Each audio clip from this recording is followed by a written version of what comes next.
চীন সরকারের উপহার হিসেবে ঘোষিত 1000 শয্যার অত্যাধুনিক হাসপাতালটি নীলফামারী সদরে স্থাপনের দাবিতে মানববন্ধন করেছে জেলার সর্বস্তরের ছাত্র জনতা।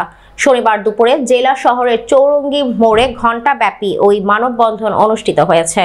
সেখানে বিভিন্ন শ্রেণী পেশার মানুষ অংশগ্রহণ করেন। এই সময় মানববন্ধনে বক্তব্য রাখেন নীলফামারী পৌর বিএনপির সাধারণ সম্পাদক অ্যাডভোকেট আল মাসুদ চৌধুরী, সাংগঠনিক সম্পাদক শুভ চৌধুরী, জেলা স্বেচ্ছাসেবক দলের আহ্বায়ক মোর্শেদ আলম, জেলা জামাতের নায়েবে আমির ডক্টর খায়রুল আলম, জেলা আইনজীবী সমিতির সভাপতি ও জেলা জামাতের সহকারী সেক্রেটারি অ্যাডভোকেট আল ফারুক আব্দুল লতিফ, শহর শাখার সেক্রেটারি অ্যাডভোকেট আনিসুর রহমান আজাদ, কর্ম পরিষদ সদস্য মনিরুজ্জামান মন্টু, নীলফামারী সরকারি কলেজ শাখা ছাত্রদলের সাধারণ সম্পাদক পায়েলুজ্জামান রক্সি, জেলা কৃষক দলের সদস্য সচিব অলিউর রহমান হেলাল, নাগরিক কমিটির অন্যতম প্রতিনিধি আখতারুজ্জামান খান প্রমুখ।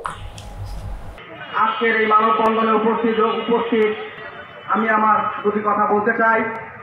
আসলে বিষয় নিয়ে আমরা আন্দোলনে নেমেছিলাম, সেটি হলো নীলফামারীতে মেডিকেল কলেজ নিয়ে আমরা আন্দোলনে নেমেছিলাম। সেটা সফল হয়েছে। তার হয়ে আমাদের এই যৌক্তিক দাবির সঙ্গে একাত্মতা প্রকাশ করে ইনশাআল্লাহ আগামীতে আরো অনেক কর্মসূচি নিয়ে আমাদেরকে হয়তো রাস্তায় নামতে হবে।